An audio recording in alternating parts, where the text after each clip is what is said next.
Hello and welcome to Tarot TV. This is a new series I'm starting where I recap episodes of different shows and use my tarot card to predict what happens next. The first show I've chose is L Word Generation Q, Season 2. The first episode just aired this weekend. It's free on YouTube and also Showtime. I don't know if it's free on Showtime, but it's free on YouTube. And then you'll see the rest of it on Showtime. But this is one of my favorite shows. I love the L Word original series from back in the day when I was 18 and hiding from my parents, sneak watching it with like the volume really low. But I definitely did while it was still airing. I know I got a baby face, but now that I'm older, I'm so glad it's back because it's been such a tumultuous time, and like this is just such a good comfort show to get back to. You know, just some love drama. Let's go. You know? All right. So my name's Chelsea. I'm a tarot reader and a big nerd. So if you like the L Word and tarot, you're in the right spot. So basically, I'm going to recap the show, talk about my opinions, and then I'm going to pull cards for what I think, for what the universe will tell me what happens next. This is a new challenge for me as a tarot reader. It's a getting out of my comfort zone. I'm going to be freaking out if anything comes true. Because yes, stuff predicts in real life, but this series is already made. It just hasn't been shown. So if I pull this out, I'm going to be freaking out, guys. Just freaking out, okay? I'm pretty sure I got it, but I am an imperfect person. There's many things I wish I didn't do, but I continue learning. Anyways, so episode 1, I got my handy dandy notebook right here. You can tell I am a typer. I got my rainbow shirt, let's go, Gen Q, new beginnings. So I'm assuming you've watched season 1. At the end of season 1, Sophie's running through the airport and she's either gonna pick Finley or Danny. Which one will it be? Which one? Right? And of course it cuts away. And we've waited because this ended January 2020 and it is now August 2021. It has been a long wait to find out what this woman did. And they tell us, but they don't really tell us, but they pretty much tell us. In the beginning, Sophie is walking up to a mansion. And Finley don't got mansion money, so she picked Danny. You wonder how that went down, which it was the right thing to do, but it also backfired and became worse.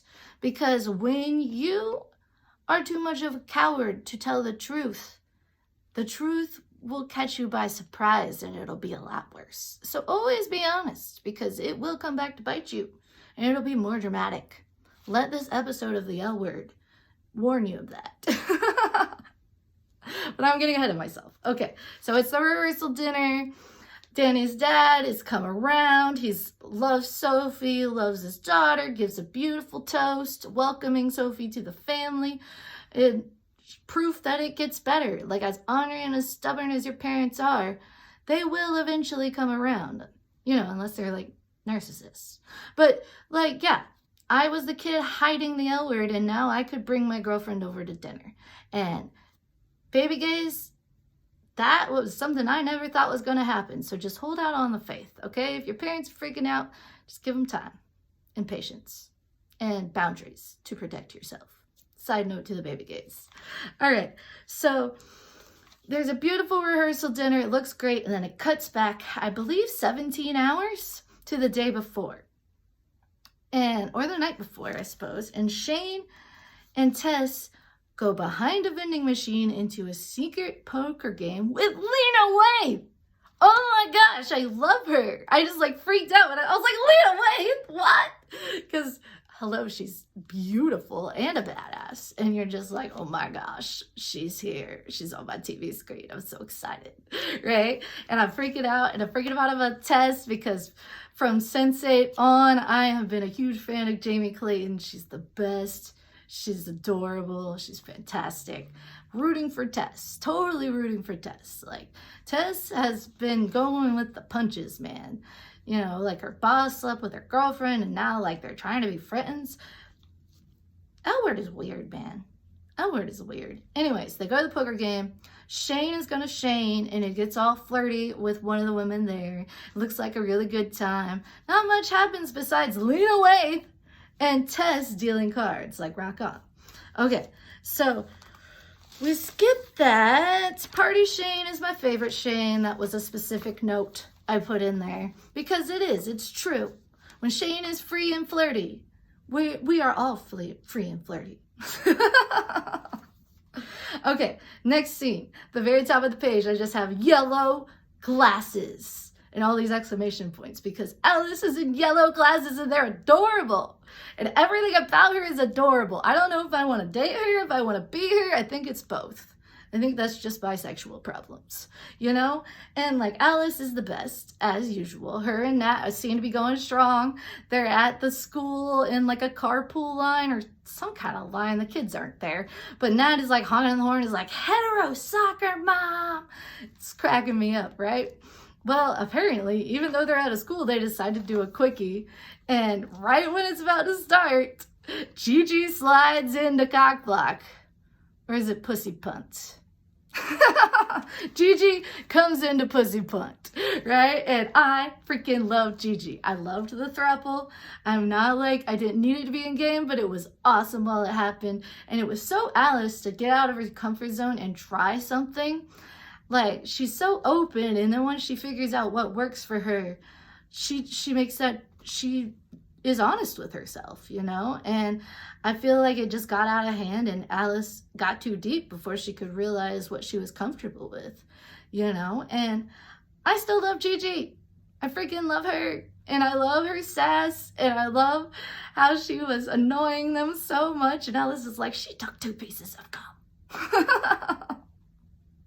So she slides in and like is gonna cover because the class is supposed to have cupcakes and Nat and Alice didn't remember, but Gigi's got them, right? She takes her 2 pieces of gum and slides right out with a few threesome jokes. It's great. It's hilarious.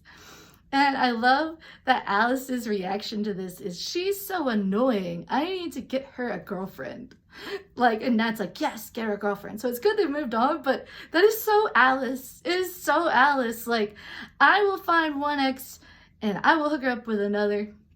Once again, getting ahead of myself, but like, that is so Alice, like in the chart days when she had it all mapped out, like, hilarious, on point. I love it when characters stay, like, it stays all in character, like Alice is still totally Alice, and it's great. So they were hilarious. Gigi pieces out. Let's see. Oh yeah, so that was adorable and hilarious. Next is Betteandtina. Now, I don't know about y'all, but I've been a Tibette fan from the beginning. I know they got problems. They totally have problems. And I thought they had worked through a lot of them by the end of the original series, but here we are in the reboot, and they still separated. And Tina is dating Rosie O'Donnell, which cracks me up. I'm like, Tina and Rosie. Or Carrie. I did not picture that, but I kind of love it. I love Carrie. She just tries too hard and ends up sticking her foot in her mouth a lot around Bet. Bet doesn't really give her a chance, but like, it's the morning at the house. Bet is on the phone with a potential job, and Tina comes in, and then in rolls Rosie. And looking cute hair, masculine presenting, like, so like, I'm sorry, I hit your mailbox, I can fix it, just give me some paint, like, I know how to do it, like, yes, all right, masculine energy, I like it. But it's Rosie at the same time, and I'm a youngin', man. Like, my interactions with Rosie was her talk show in the 90s and Harriet the Spy, okay? She's like the cool babysitter mom. Like, if they kiss, it's gonna feel like Tina's trying to kiss my mom, and that's weird. But I love Rosie. Absolutely love her. And I'm excited she's here. And I really like what she brings with Carrie. Like, it's totally something different than I've seen Rosie in, and I'm liking it. I'm enjoying it. But I swear, do not scar my childhood. I don't need to see anything. Not because I'm a Tibette fan. I'm just protecting my childhood with Rosie O'Donnell. But I'm prepared for anything. I will take one for the team. I just hope I don't have to. Okay, so Tina and Rosie, or Carrie, stroll in to Bette's house. Carrie went and got a Groupon and got some really good looking food and was pulling that out. And Bette was so like ticked off about the mailbox and everything else. And then they're just talking and Carrie just makes it worse. I'm sure she didn't intend for it to come across, but like, she's like, I'm sorry you lost the election. Like, why? Immediately Bette shuts down and Bette is like, you don't know me like that. Like, we are not close. You cannot bring my public defeat up and expect me to open up to you. Like, what? Like, Carrie is pushing it. She's trying really hard to show, but it's like, it's too hard. It's too much. Like, it's super nice and I like Carrie, but Bette is just like not having it, not giving her a chance. And I feel like the more Bette doesn't give her a chance, the harder Carrie tries, and it just escalates and becomes worse and worse and worse. So Angie walks in right in the middle of this uncomfortableness and is like, hey, did somebody die? I love this kid. I love this kid. All right. Angie is probably the most healthy kid I have ever seen on television or in real life. And it amazes me because Bette and Tina are a mess and they raised her. And what happened? Because Angie's amazing. Like, they did something right, I guess. They did something right. So Angie pulls up that she wants to meet her sperm donor, which was a guy that showed up in season 1 of the original series for like a couple scenes. And I'm really interested if they're going to bring that actor back, because we all saw who was the sperm donor, you know, but they don't want to. Bette and Tina wanted to wait a year till she's 18 to really figure that stuff out, because they promised him that he would remain anonymous until she was an adult, which is valid. I mean, it's only a year, but when you're a teenager, a year is forever. It's forever, you know, and she wants to do it. And then Carrie freaking digs her hole deeper by bringing up the genetic test without even talking to Bette and Tina first. And Carrie should know, as the step parent, she should not be making any choices or offering things to the kid without running it by Bette and Tina first. Like, they're all supposed to be a team, like she said, like the Three Musketeers. That is not, I know she didn't think it was a big deal, but it's someone else's kid, and people get uppity about their kids. Like, not judge it. I would probably be like, no, run that by me before you just drop it on my kid, and then I have to be the bad guy and say no. Like, we could avoid all this to start with, right? Like, if they were that tense about her meeting her sperm donor, like, maybe she should have talked. Okay, but venting a little bit. But Carrie didn't mean anything by it. And I thought it was a really good alternative personally, but, you know, Bette and Tina, gonna Bette and Tina. And they're gonna be like, no, wait a year. Right? Wait a year. And, you know, Angie takes it way too well. Like, they should know. Like, even if Angie is a good kid, they should know that that was too easy of a conversation. Like, they are too wrapped up in each other's drama to even catch on to the red flags their daughter's sending to them. Which is like a parent's dream of a red flag, you know? Like, if your teenager's gonna rebel by getting a DNA test. No drugs, no alcohol, no parties, no bad grades. No, she rebels with a DNA test. And I am here for it, Angie. You go crazy. You get edgy, girl. Okay. So, yep. Then we cut to Danny and Sophie. They're getting along, doing wedding planner, flirting. They're actually happy together. And that's all I really want at the end of the day, is the characters to be happy. And they got along more in this scene than they did the entire first season. So, sure, good start. Good start, right on. So, they flirt, it's cute. That's how it goes. And then we go to Michael, the golden angel good guy of the world, the guy that deserves so much more than he's settling for with Jose. Like, what? Micah, you are not a side piece. You are not an option. You are kind and wonderful, and you deserve the world. Okay, you deserve someone that just loves you and only you. You deserve the absolute most because you are being too nice. You are being too nice, sir. And you need to set some boundaries with this Jose dude. He moved in with his husband. Like, that is not progress towards breakup. Like, you gotta drop this dude. Personal message to Micah, the character. But like, I relate a lot to Micah, and it's hilarious because on a lesbian show, and sapphic women show, it's the guy I relate to. But like, he's so nice. He doesn't deserve to get used like that. Like, that is just, he needs to step up and love himself the way he wishes Jose did. Okay, love yourself, Micah.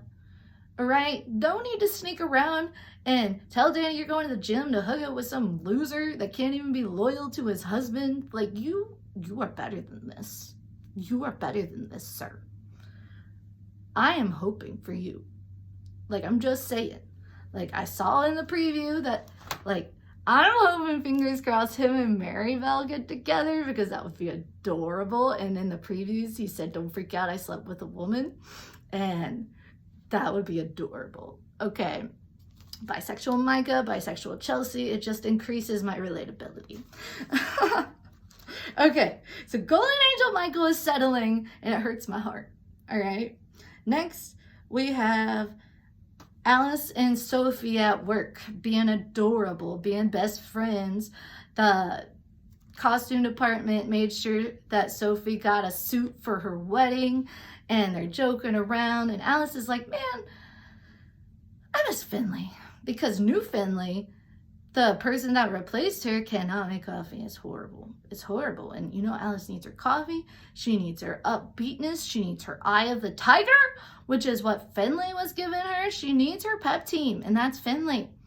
And Sophie does not know how to react because Alice doesn't know they hooked up last season, and she just thinks everyone is besties. So, and plus Alice is her boss, so Sophie can't like outright disagree. Like, it's a little awkward.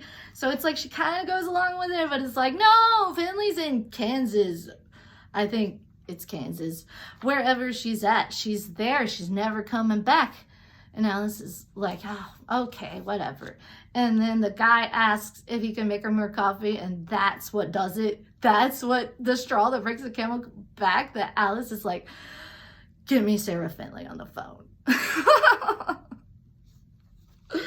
Okay, so she offers the job back to Finley, right?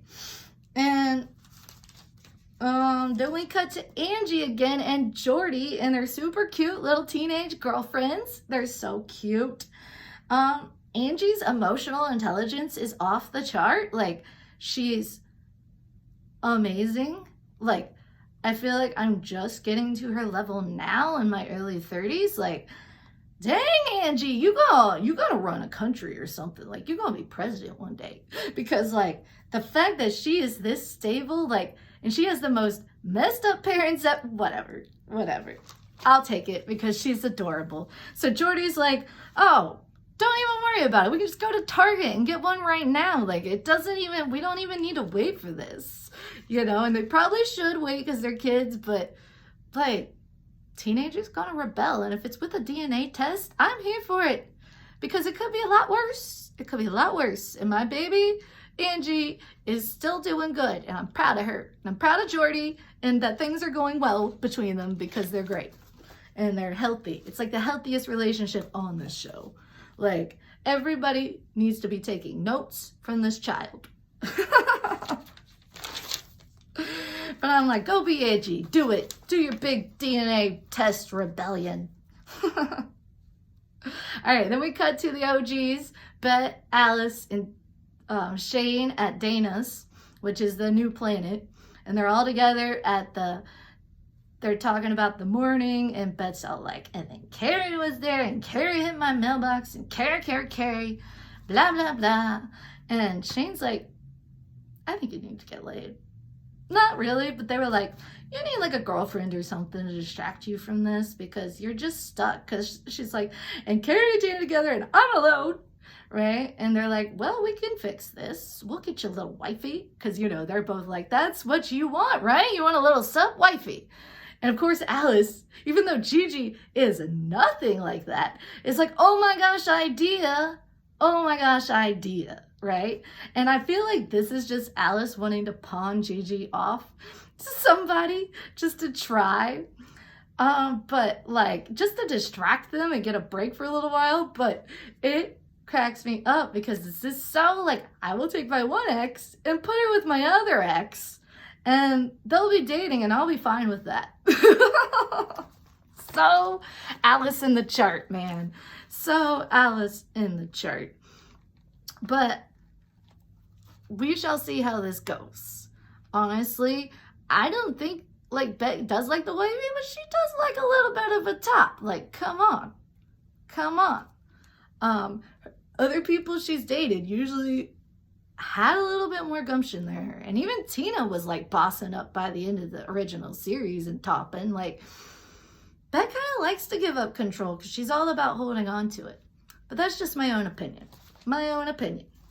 All right, back at the studio, Alice brings up to Sophie. They're like doing a cute little dance and like, Alice offered Sophie a promotion, which Sophie accepted, and it was great and awesome.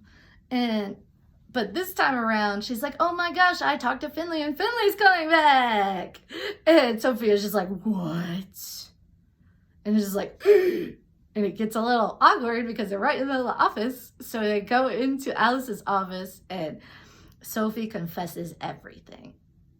And Alice is like, oh my gosh, I did not sign up for this. But you know she secretly loves it because she loves to hear the tea that she's not involved in.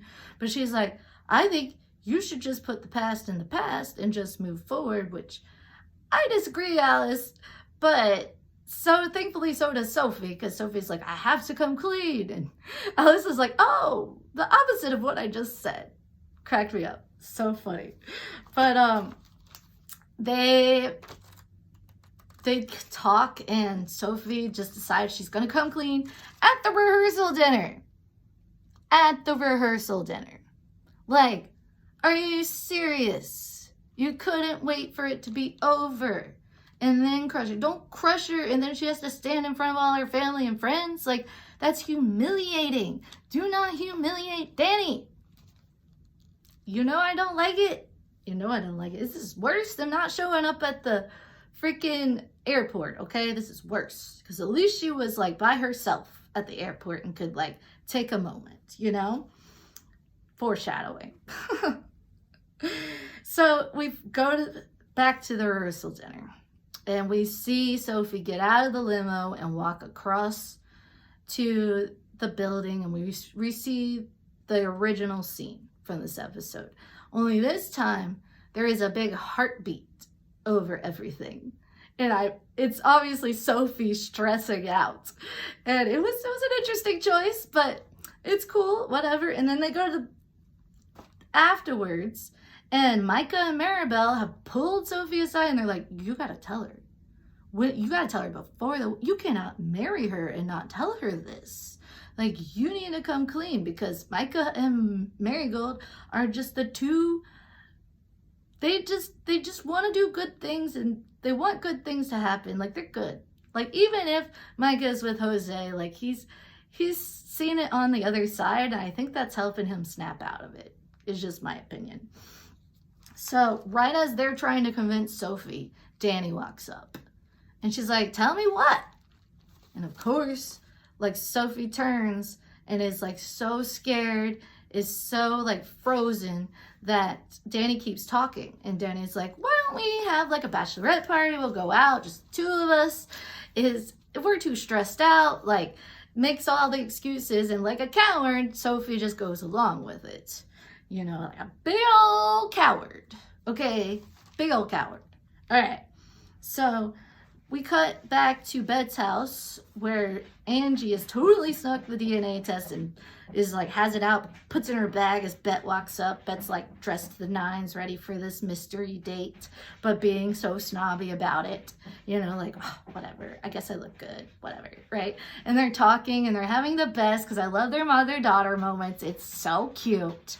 And Angie brings it up. I can't remember who brings it up, but they talk about the donor, and Bette says no because they should honor the agreement and wait another year, which isn't that bad. But then Bette's like, oh, sorry to do a no on top of a no, but we can't do the DNA test. And I thought that was weird that Bette was doing that by herself. Like, I wonder who decided that. Like, did Tina like ditch out? Like, weren't they supposed to explain that together? Like, it just makes Bette look like the bad guy. And of course, Angie readily agrees, and Bette just takes that like the truth, because like, that was too easy. Have you ever told a teenager no before about something they really want to do? Like, it is not that easy. I know, I may not have kids, but I have experience around teenagers, and that is not how that goes. It's not. So Bette, too wrapped up in her own drama and her feelings for Tina, is like, no, no, no. Can you see my underwear in this dress? Okay, bye. Right? And I'm just like, whatever. I'm doing what I want. Because, like, yes, do what you want. Like, your parents aren't even paying attention.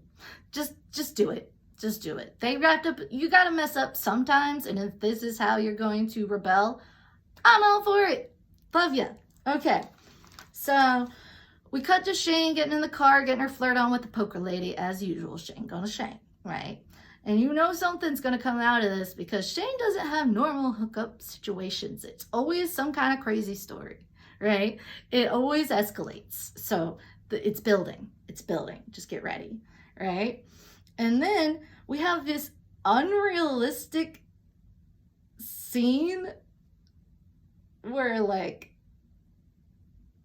oh my gosh, Nat and Alice are home, and Natalie's been watching SVU on a laptop, like she's in college. I'm like, don't y'all have like a big screen? You're like rich, whatever. But anyways, she's watching Olivia on a laptop, because you know it's all about Olivia Benson. And then Alice comes home and they're all cuddled up, and it starts to turn into something more. And like, Alice is like kissing her all over, and Nat instantly falls asleep, which is unrealistic. Like, it was like 0 to 3 seconds she was out. I'm like, you stayed awake through all that TV and then fell asleep when your girlfriend was kissing all over your stomach? Like, what? Whatever. And then Alice freaks out and is like, oh my gosh, I can't even look at you. Which, valid. And like, Nat is like, my eyelids are heavy, which is the most, whatever, just let it go, right? Okay, so the date. Dun dun dun dun dun dun. This was probably the most interesting part of the whole episode to me. I really liked it. So Bette is sitting there, and then when Gigi walks up, Bette thinks like Gigi just was like in the same restaurant and just came over to say hey, and then Bette realizes she's on a date with Gigi, and she is so stuck up about it. Like, so stuck up about it. Like, oh my gosh, Bette, chill out. Like, Gigi's awesome. Gigi's awesome, okay? And she had like a cool story about paddleboarding, and like Bette is just like shutting down any possible conversation, not even giving it a chance, right? Just being a total loser, because Gigi's cute. Like, until Bette and Tina get back together, I'm good with this. Let me have this to hold me over, you know? Like, I love both of them. They're gorgeous, right? But Bette is totally like over it until freaking Tina and Carrie walk in. Like, is there only one restaurant in LA? Like, how is that possible? You know? But Tina and Carrie walk in, and Bette's like, oh my gosh, oh my gosh, oh my gosh. And like quickly is like, that's my ex, that's her fiance, I hate her fiance, right? And that's all Gigi has to go off of. And they come up, it's really awkward, it's really weird, and like, And they're like, oh, I guess I'll try this. You should try the scallops. And Carrie's like, oh, I don't like the texture of the scallops. And then freaking Gigi goes, oh, well, just leave it for the adults then. Which I'm like, yes. Like, I don't mind Carrie, but Carrie just like makes it awkward when it doesn't have to be. And like Bette makes it hard on her, but I'm just like, Carrie, stop talking. Please stop talking. You're so uncomfortable right now, and everyone's uncomfortable right now, and I don't like it. So, they separate, and of course, Carrie is so like intimidated and is like, she's in love with you, and it's kind of sad because, like, first off, I think it's supposed to be adorable that she's worried about acid reflux, but it just came across as uncomfortable to me. And like, why are you talking about that at dinner? But okay, you know, like, way to be flirty. But some people might like it. I don't know. But Tina seems to think it's endearing, right? And calls after Carrie is like, oh, Bette's in love with you. Tina's like, really? And like pretends to be a little jealous that Carrie noticed that Gigi was beautiful, and like calls Carrie beautiful, and Carrie's so sad. She's like, that's a nice thing to say. And it just sounded like she didn't believe Tina. Like, either A, Carrie doesn't think she's beautiful, or she doesn't think Tina thinks she's beautiful. And both of that is sad. Okay, I want to like give Carrie a hug, take her bowling, something, you know, putt-putt. Like, we can go get a Groupon. Like, you need some fun time. You have been through a lot of stress, woman, right? So, cut back to Bette and Gigi, and they start getting real with each other because Gigi's divorced. She's been through it. She's seen that with Alice and possibly other people. I don't know how long they were broken up. But Gigi gets real with her, and Bette finally sees Gigi and is like, oh my gosh, you saved me, I appreciate you, and is listening. And then Gigi just leans in, she's like, get over here. And I was like, oh my gosh, she bossed Bette around, because those are both tops. Like, who's gonna top? Who knows, right? Like, they are gonna be like duking that out, and I think it's gonna be awesome.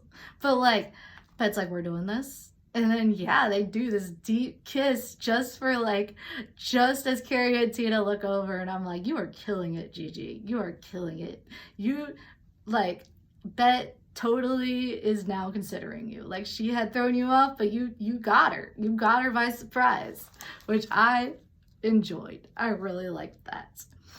Okay, so what do we got? We are back to the poker game. And there is no poker. Shane and Tess show up. Everything's shut down. Lena Waithe's just sitting there. I think her name is Eddie. Whatever. She had a great monologue about black lesbians and not liking white lesbians' music, and how she didn't like that Shane was coming in and trying to mess around. And it turns out that's Eddie's wife that Shane was flirting with. And they have an open relationship, but Eddie didn't like that this white girl came into her poker game that she invited and is now going to screw her wife. Like, it was hilarious. They got 10G out of her and kicked her out. And Tess was really, they were kind of cute leaving. You know, I kind of like it, but Shane better not break Tess's heart. She already slept with her girlfriend. She got her fired from this freaking job over flirting with Eddie's wife. Like, Tess is being entirely too nice to Shane. I'm just saying, Shane definitely owes her. Definitely. But they were really cute with the flirting. I would like it, but Shane better have it together. Like, Tess ain't gonna screw this up. Tess is awesome. It's gonna be Shane. And Shane better not break my baby girl's heart. Just saying. Be good to Tess. All right.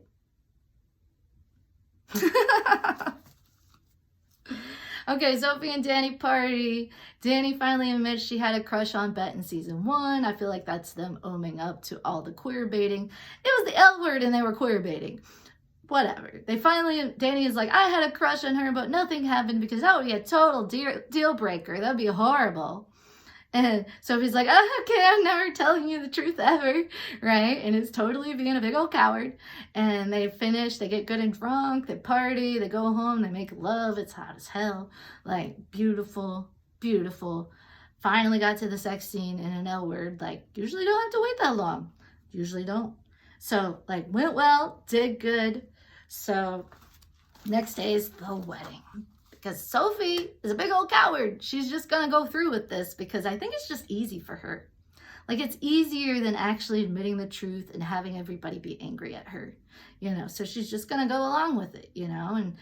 And Alice and Nat they're all like getting drinks beforehand, before the wedding starts, and getting comfortable. And Bette's telling them about the date and is like, Gigi's kind of great. And they're like, what?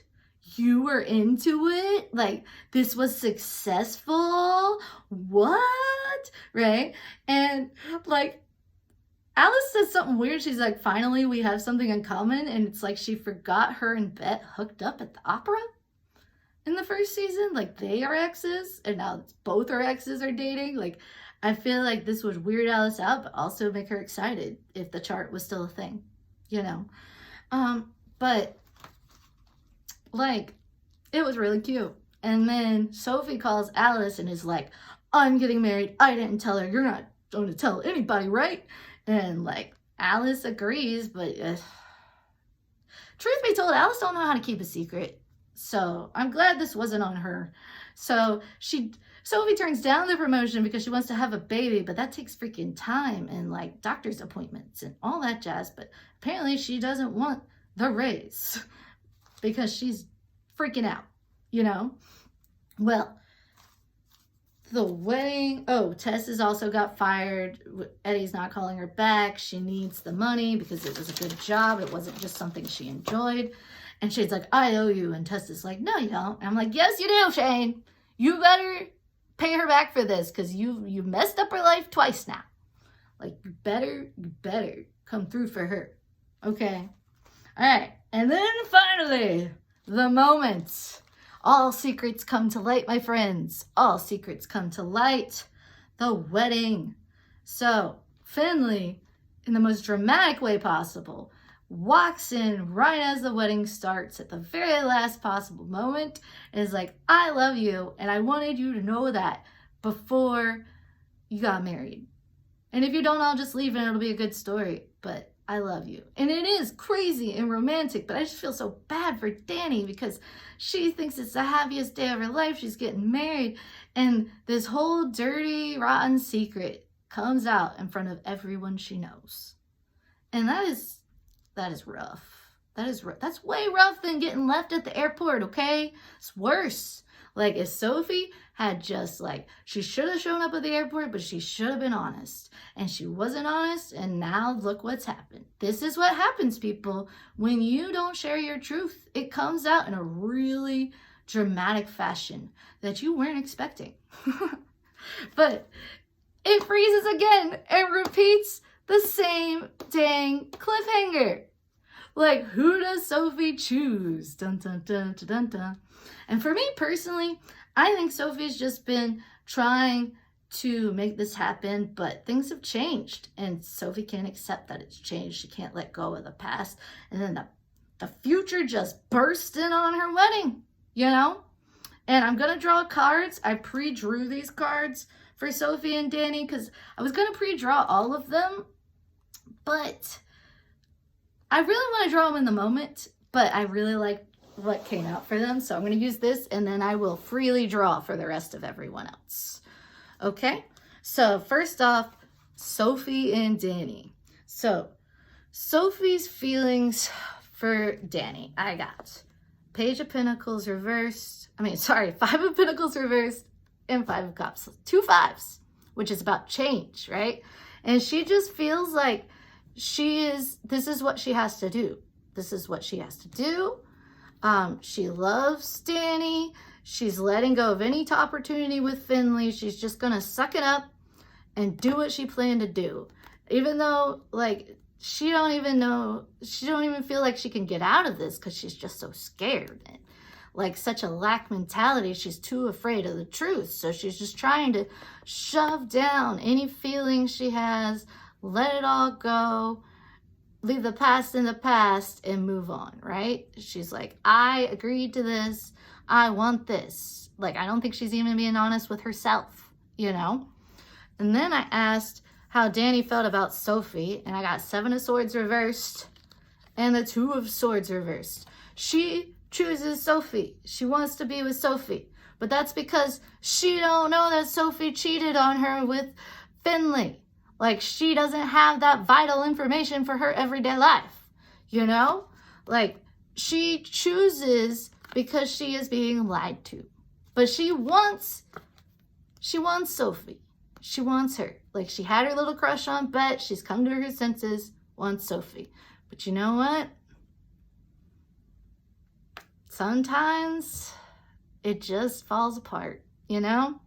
So I picked what Sophie felt for Finley. Okay, first off, Finley felt for Sophie. Finley's feelings for Sophie is Knight of Pentacles reversed and 3 of Wands reversed. So Finley obviously feels like this was a missed opportunity. This is something she didn't stick with. She went and did her own thing. She broke away. It just didn't work out. The ship never came in. Like, she went to Kansas City and Sophie didn't show up and she let it go. She let the ship go back out to the sea, you know? And at the very last second, she's like, let me try this again. You know, it's like, okay, rushing in on her horse, the valiant knight coming in on her horse at the very last second to save the day, right? To be like, I love you, and just to see what happens, because she doesn't know one way or the other. She's fully prepared to walk out of there single and lonely and embarrassed. She's pretty much sure that's what's going to happen, but she finally gets the guts up to try and put her offer forward. It's really bad timing, but okay, sure, right? And then how Sophie feels about Finley, 8 of Cups, and the Devil reversed. So I feel like the whole episode, she's like, Finley's the devil. Finley is the devil. I am not going there. I don't even want her here. I want to live my life. But in that moment, when she sees Finley there and the choice is unavoidable, she wants Finley. She wants her, and she feels like the devil because she wants to move on from what she has with Dani to be with Finley. She knows that's not going to be easy. And a huge part of her is resisting. And I think that's a good reason for it to end on a cliffhanger, because when the chips are down, when you have no other option, what do you choose? You know, and I really feel like she's going to go with Finley. Also because I said, what is Sophie's choice? Dun, dun, dun, dun, dun, dun. Next week, we got Death and Rebirth and the Emperor. I think Finley's the Emperor, because Death and Rebirth, one life has to die for another to be reborn. So she is definitely going with Finley, and she's gonna end this life with a bang at a wedding and start a new life with Finley. But it's going to be a transition. This is a major transition. Death is a major transition. It's not going to be like, okay, next episode they're together. Like, it's going to be a whole thing. But I am thrilled they did not drag this past another episode. I was going to be so mad if they didn't give me some sort of wrap up. They wrapped up the throuple. They basically wrapped up Sophie and Finley. Like, it's good. We're moving at a good pace. I like it. I'm enjoying it. Is really good. Okay, so who else? Let's talk about everybody else. Okay, so what's up with, let's start, now that we started with the biggest, we're going to go small and then work our out to the second biggest, or what I think is the biggest, because the biggest storyline of this episode. So we're going to go to Tess and Shane, because that was such a small thing, and I'm sure they're going to expound on it. But how does Tess feel about this? How does Tess feel about this? Weird. About this situation. I think she really cares about Shane. She likes Shane a lot. She's happy when she's with Shane. She hasn't thought about it a lot, but she's really happy. She has good times when she was with Shane. That's why she invited her to the poker night, because she was like, oh my gosh, this poker night is so great. I'm so happy. What could make it better? Shane. Let's bring Shane into this, right? And she's working hard on her money. Like, really, she's thinking about, like, she's there to, like, get the coin, you know, and have a good time. Like, she needed that coin, you know? And Shane threatened the coin. Shane threatened the coin, you know? But Tess is so nice, she's not going to hold Shane accountable, because I believe Tess believes Shane that Shane didn't know that that was Lena Waite's wife, or Eddie, whatever. So, like, Tess being super nice, giving Shane the benefit of the doubt, and she's like, well, fuck, how am I going to make this money, you know? But she tells Shane not to make it up to her. Shane better make it up to her. All right, Shane, what do you got, man? What is Shane feeling towards Tess? What is Shane feeling towards Tess? 8 of Wands. All right, and back of the deck, 5 of Cups reversed. Okay, so she feels really bad that she had Tess lose her job. She feels really bad about it, like really bad, right? And she wants to make it up for it. And she's going to move forward with that plan to make it up to Tess. Like, she is. She's going to do it because she knows this is the second time she has messed up Tess's life. You know, like, she wants to do something right by this woman, you know, like in a general sense. Like, I really feel like both of them enjoy being around each other, but if they are headed towards dating, they haven't realized it yet. But there's a lot of flirting and cuteness going on. All right, so now I'm going to do, let's get the Sexual Magic Tarot. Let's do it. Let's get the Sexual Magic Tarot. I'm into it. It's straight. Unfortunately, it's all hetero. If y'all know of a tarot deck full of lesbians and sapphic women that's sexual, hit me up in the comments. Because I need this deck, right? I need it. Okay, so it's Shane. You know things aren't going to stay PG. So let's see.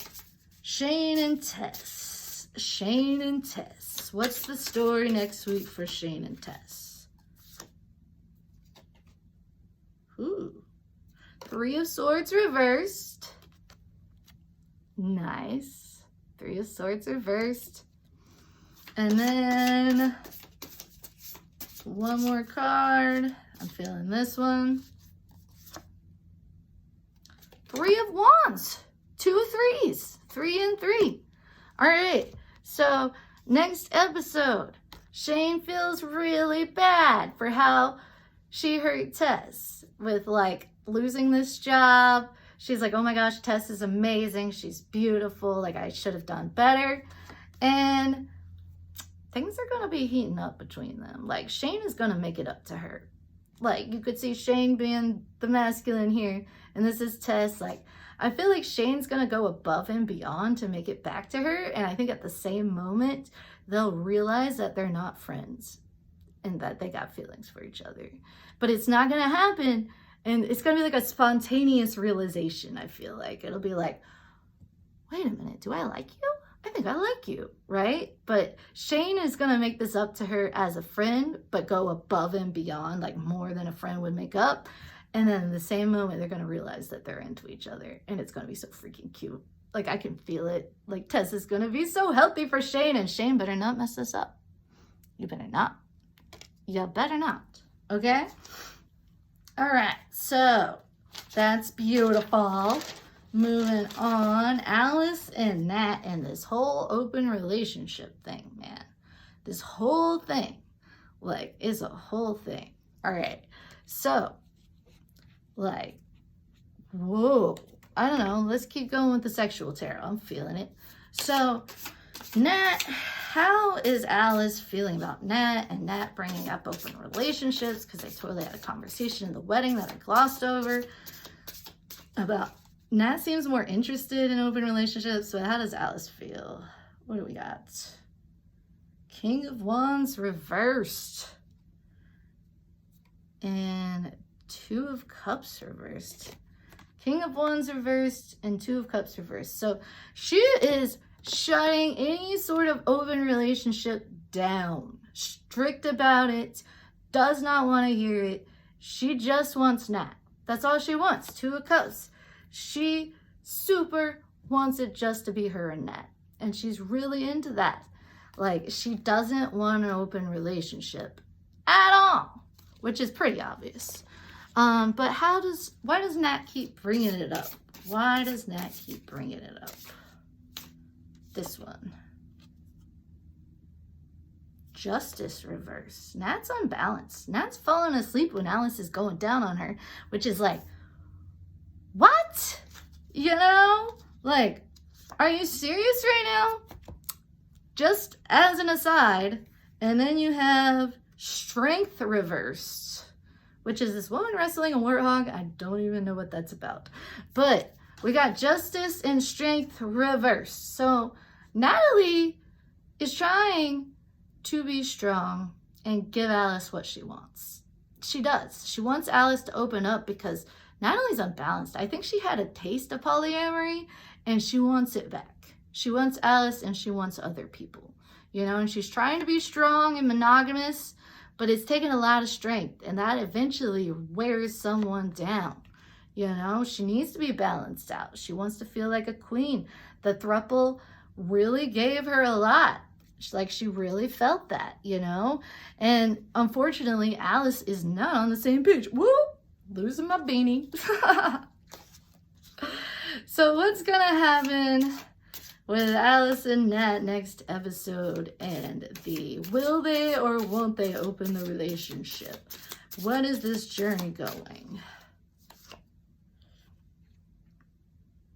Oof. All right, let's do 2 more cards. 2 more cards. Ooh, I swear, I am flipping these. They're all coming up reversed for some reason. Let me get one more card. One more card.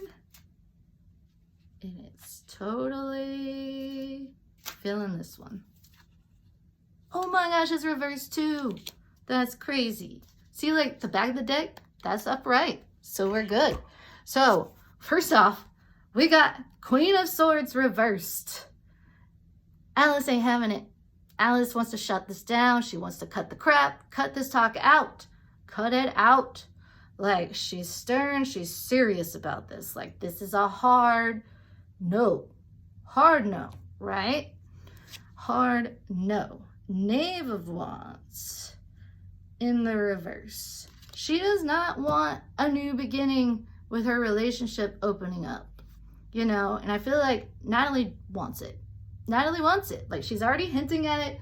She wants it. The card's revealed. Like, that's what she needs to give her the new beginning and the fresh start with Alice, is she wants polyamory in whatever way, shape, or form they decide to do it. But you know what? We got the Tower reversed.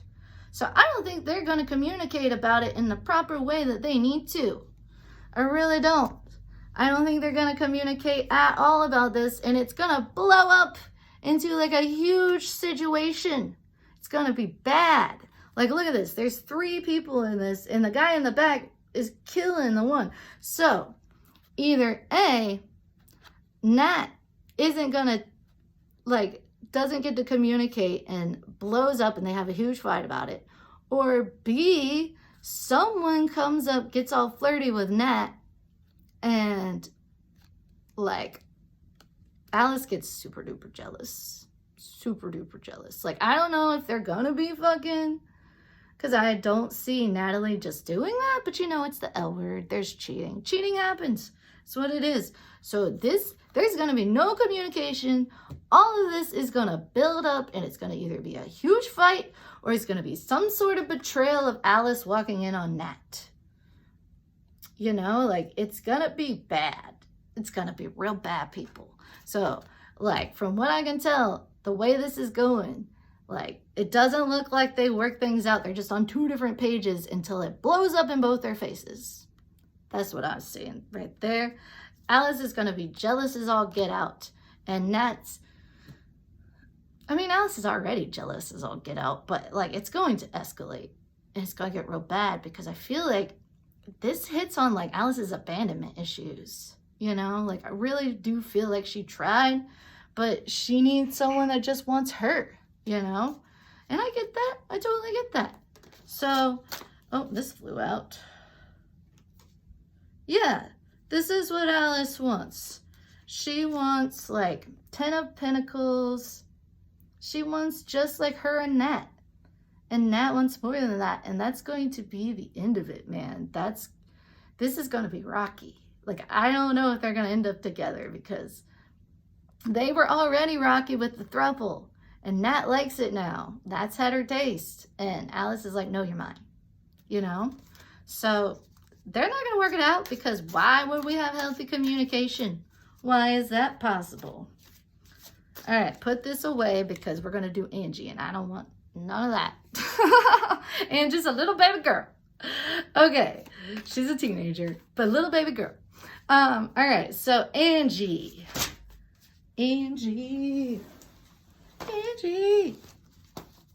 All right. Will she, what is Angie's story? I'm just going to ask what her story is, you know, because like she's either going to get caught or she's going to come clean after she maybe she finds her dad and goes to meet him with no like prep work and freaks out and then comes home crying and tells her mom, you know, like that could happen too. So let's see, what is the story for Angie and her DNA test? What is the story for Angie and her DNA test? Okay. Ooh. Okay, we got 3 of Cups reversed and 8 of Wands reversed. So Angie's getting caught next episode. And the 3 Musketeers of Carrie, Bette, and Tina are going to be pissed. There will not be celebration. They're going to be mad. They're going to be like, what? Our daughter did something? She didn't make the right choice, because they're so used to like Angie being fully developed and light years ahead of other teenagers. So she's going to get stopped in her tracks on this DNA, and she's going to get caught by the 3 Musketeers, and they're going to be pissed. It's going to be a whole thing. All right, cool.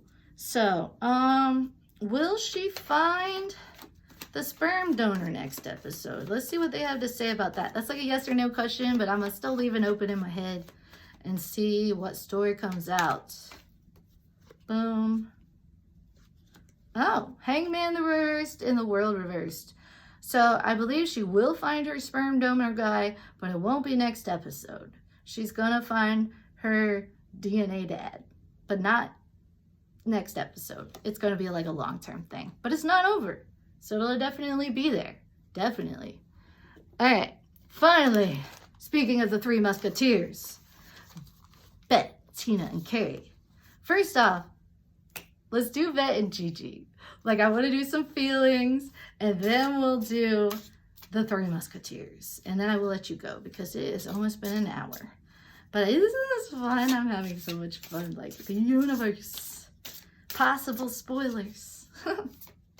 All right, so how does Bette feel about Gigi? How does Bette feel about Gigi? Ooh.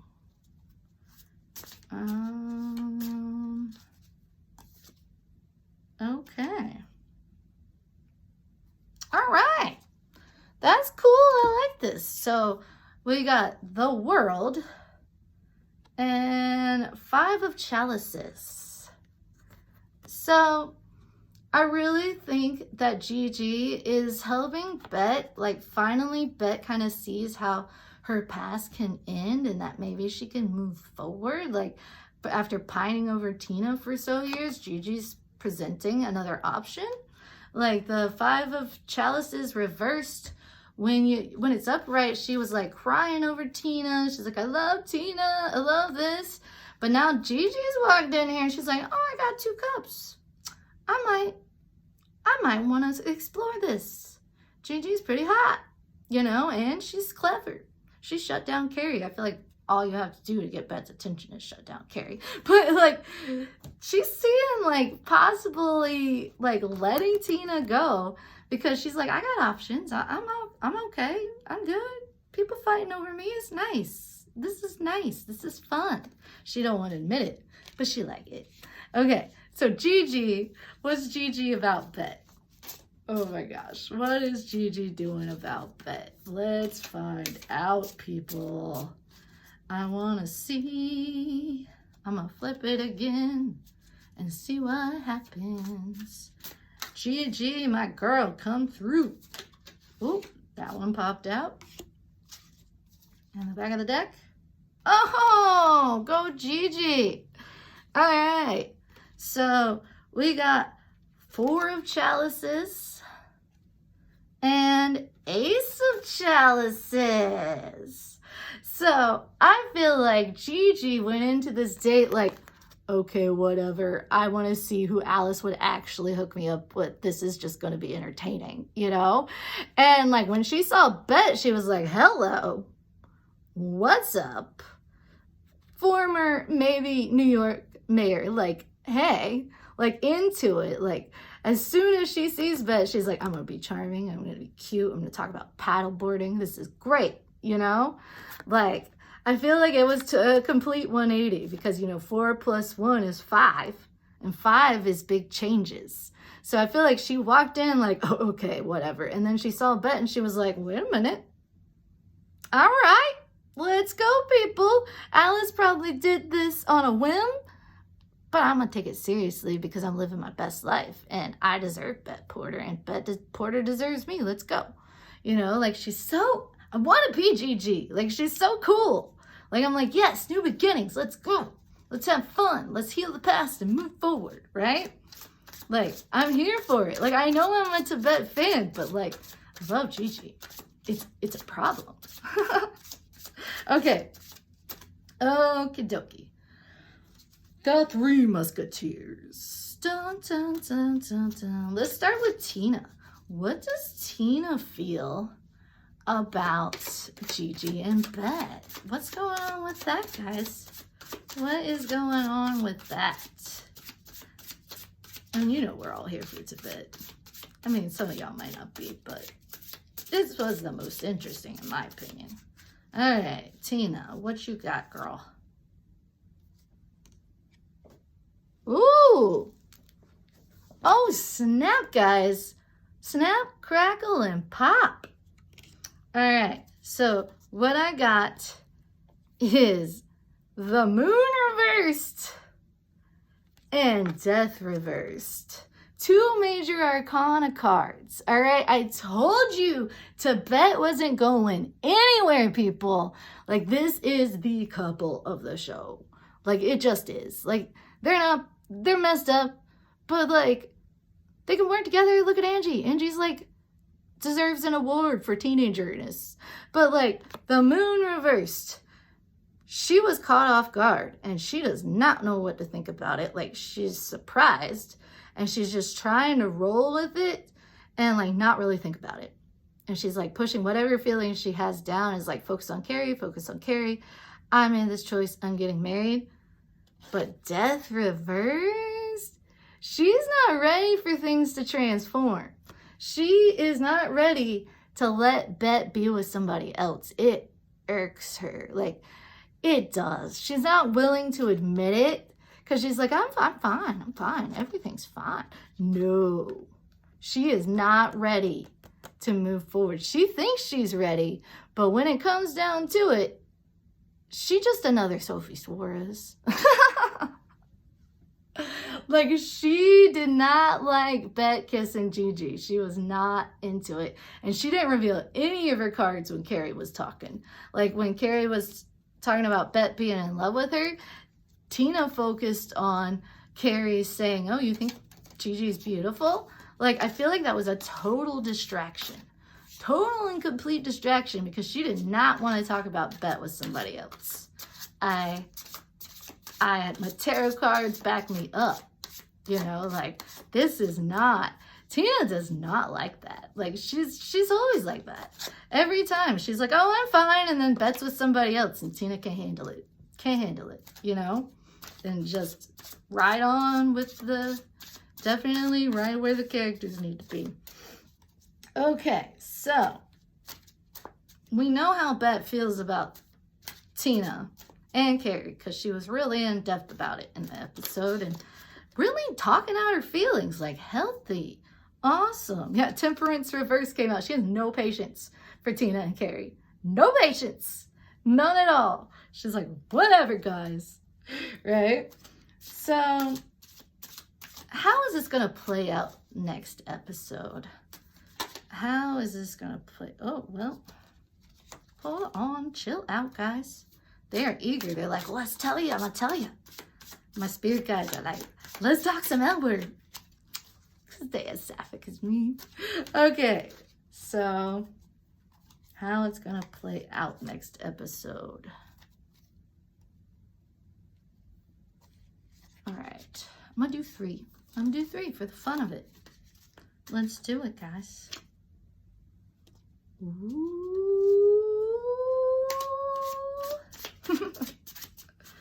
And boom. Ooh, snap. All right. So we got Knave of Chalices reversed, which is like the Page of Cups reversed.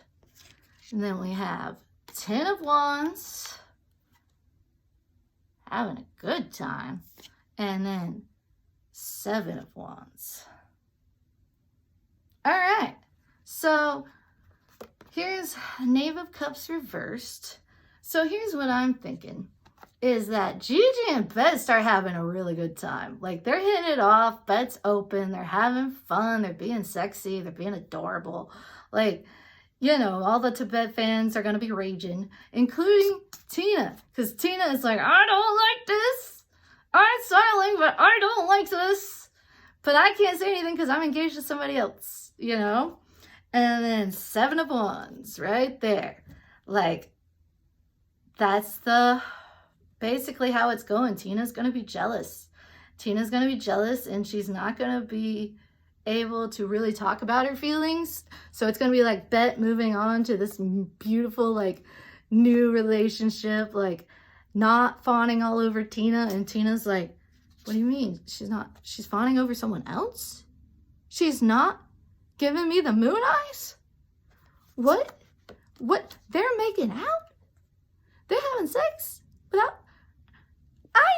She only gets upset about me. She only gets like that about me. Like, she's going to feel real threatened by Gigi, you know? And I expect more quippy remarks, you know, of them. Like, Tina will probably take a swipe at Gigi. Gigi take a swipe at Carrie. Like, it's going to be entertaining as all get out. Like, enjoy the ride, people. Enjoy the Gigi time. But you know, Tina is not just gonna like be like, okay, whatever, la la la. Like, she is not happy about this. And it's easy when Bette's always been into her and waiting for her forever, but the second Bette has another option, Tina's like, she has a rude awakening. She's like, Bette's not gonna wait for me forever? What do you mean? Bette's not gonna wait for me forever? And I'm like, yes, get on it. Go, Tina. Whatever. I'm going to enjoy Gigi in the meantime because she is definitely a King of Wands. I'm pretty sure she's going to have Bette feeling really comforted and really just... I don't think Bette's felt very desired lately. Like, she's been focusing on work. Like, Tina's, like, left. Like, I feel like Gigi's going to come in here and just be so comforting and loving and funny and bright and so much chemistry going on that Bette's like, yes, I deserve this. I'm going for it. And like, Tina, let's see what we got here. 8 of Chalices reversed.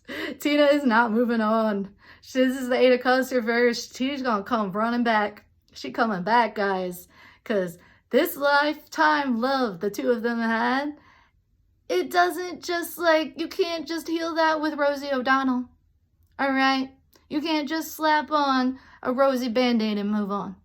Like, this is about to get deep, people, and Tina cannot handle it. So let's go. Let's mess it up, guys. Anyways, that was episode 1. That was my tarot predictions. I will be stoked to do this again next week. Hopefully I'll see you there. Thanks. Bye.